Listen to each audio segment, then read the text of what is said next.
All right. Wow, that was really good talk. And oh, you don't have to mute yourself now. You can unmute yourself. Sorry, there we go. Thank you. That was a great talk, and I'm wondering how many people who are watching. So the video clip you used actually is a really common. I'm sure many, at least probably half of us have seen that, and I'm wondering how many noticed that the full clip didn't even play. Yeah, because they knew what it was. I just want to let you guys know that I wasn't able to play that portion on YouTube, stream through YouTube. However, it is in the Pain Summit Online presentation that you can watch later. The full video that Dr. Braithwaite played can be seen there, even though it wasn't here. And some of the viewers are probably like, what is she talking about? You'll have to go back and watch. So there is like a 2-minute lag. So I'm just going to wait and see if there's any questions that show up sure. in the box, and then I will post them to the comment section and then blow it up so that we can see them. Excellent.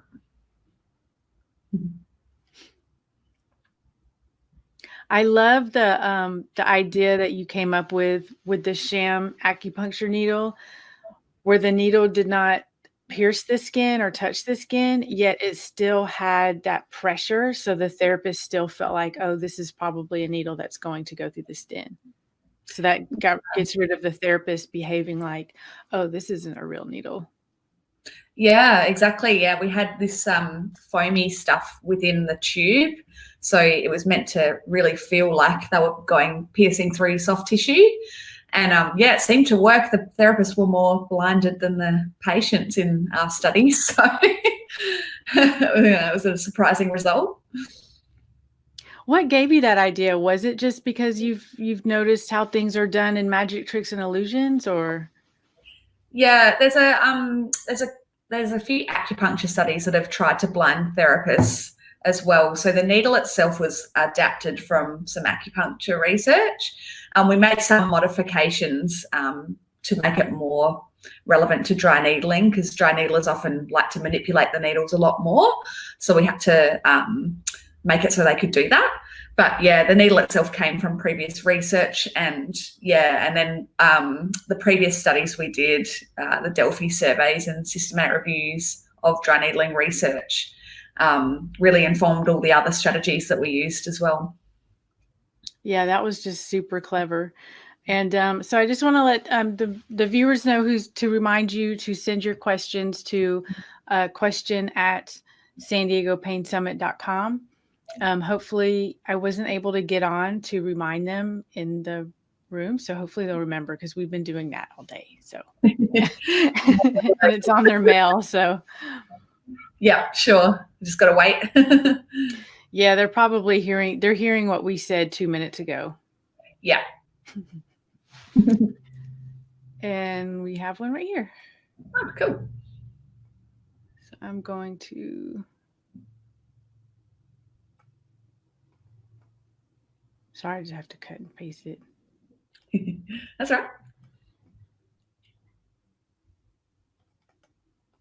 It seems like it works the earlier in the day, and then later in the day, it just seems to have more problems. It's always the way. So this question is from Kate, and she asks, so it's not going to it kind of splits the question. I'm a massage therapist, and I've got a grant to work with cancer patients at our local hospital. We were considering doing a study before COVID, of course, but we stalled out when we tried thinking of how to blind. Have you seen any studies with effective blinding for massage therapy? Yeah, I think it definitely has been attempted. There's lots of different ways that researchers have tried to do it, like, for example, massaging in a different body area to where the hypothesized mechanism would occur, things like that. But yeah, it really depends on your research question. And I think the main implication I took from my whole PhD program was that you really need to go through the process of reviewing what's previously been done, and then perhaps getting some expert consensus about the best way to blind people, maybe even getting some magicians involved, and then developing a sham in a really iterative, evidence-based way rather than just sort of trying to guess your way through it and make one without testing it first. So we really use a rigorous process. It took a few years to develop our sham, and I think that was really the key to the success of it, because it is so complex and difficult. Yeah, and I know that. I was a massage therapist for many years as well, and and in fact, at one event, Fabrizio Benedetti came to speak, and the reason why he said he was interested, which of course people watching may not know, but he is one of the foremost researchers on the placebo effect, and he said, I was really curious when you asked me to talk, because we can't do research on manual therapy effectively. Yeah, it's a common belief. Lots of people think it's not possible, like I said in my talk. But I think if you go through the process that we developed, it can be done. Yeah, that's really cool. So I'll just wait another minute or two and see if a question comes in. And then if we don't get any more questions, we will head over to the chat room for the backstage pass holders. Sure. Where's Kitty? Oh, I don't know. I think he might be sleeping somewhere. He's like, don't bother me. No, it's funny actually. He normally is right here with me with Zoom calls, because I think he thinks I'm talking to him. Because you've been watching a video too, so you've been quiet probably, if you've been sitting there. Exactly. So we do have another question here. Let me just cut and paste it in. This is a very sensitive mouse. So it's probably going to come in two parts as well, because there is a character limit, but I'll blow them both up. And this is from Matt Foster, and he asks, do you feel strong positive beliefs regarding movement system-based treatments, such as MBT, MSI, etc., from physical therapy practitioners can have similar effects as your dry needling study? This is in regards to how there are similar results of movement system-based treatments when compared with standard therapeutic exercise based on clinical practice guidelines. Yeah, so I think I understand the question. Are you talking really in terms, I guess you can't respond, but in terms of, whether the driver of the effect is around positive expectancy and things like that? I think a lot of what we do I'm a therapist, but in pain management with the complex treatments, I actually think that the vast majority of our treatment effect is non-specific. I think that when I was talking about the clinical implications and things and maximising that, we can really get good outcomes from our patients by doing that. And that's not to say that our treatments don't have a specific effect. It's maximising the non-specific effect and adding that on to the specific effect of our treatment as well. I'm not sure if I've answered your question there, but hopefully if you have a follow-up, please feel free.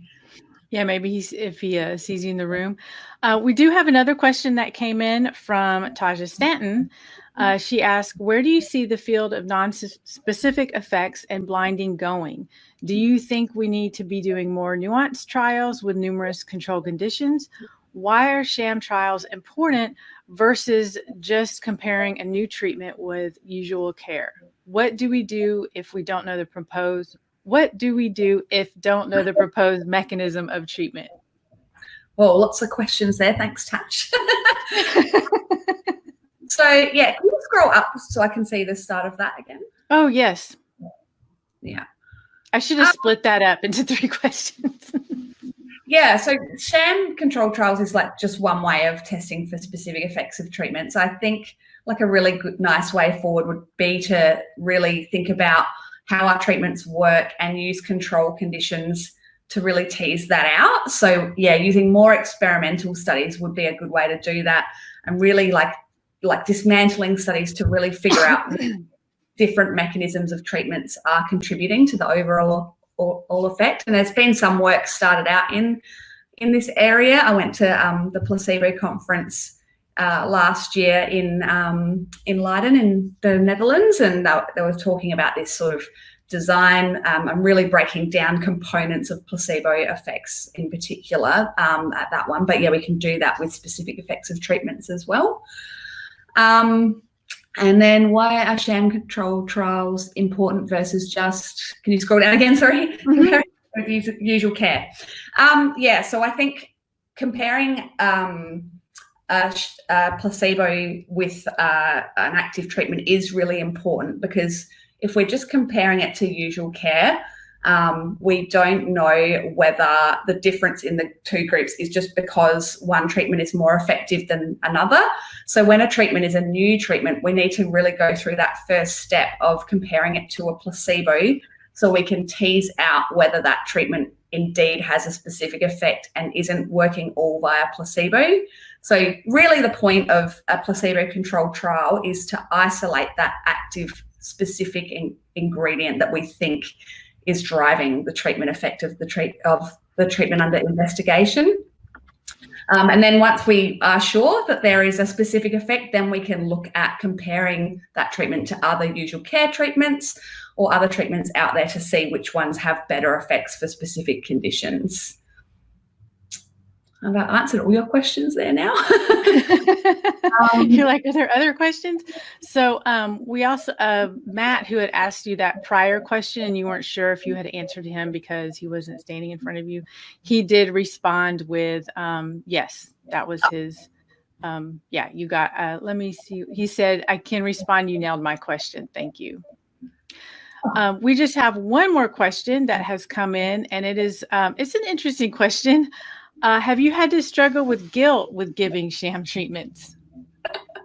Yeah, that's a real issue. If the therapist is aware that they're delivering a sham, there is feelings of guilt, and that obviously contributes to the way in which we deliver treatments that can have an effect on the non-specific effect just through body language and non-verbal cues and things like that. But yes, I have actually been physio in a trial where I was the sham physio and I had to deliver detuned ultrasound, and it was hard. Like, the participants were loving it and they wanted to buy the machines and all of this, and it was hard. You are lying to them. But at the end of the trial, usually part of it will be they'll get offered to have the active treatment for free, and they'll be told everything that went on. All the deception will be revealed. So yeah, hopefully that helps with those feelings of guilt, but it is hard at the time. I think that's another really good reason to try and blind therapists as well. Yeah, that's nice that they can opt for the valid treatment, afterwards. So I'll just wait just a few more seconds, because I think there is time for another question, I think, if somebody has one.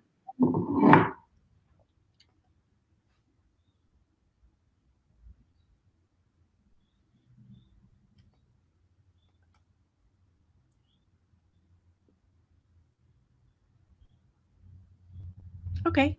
Well, I don't see one coming in. So I guess what we can do is we will go ahead and end this session, and we'll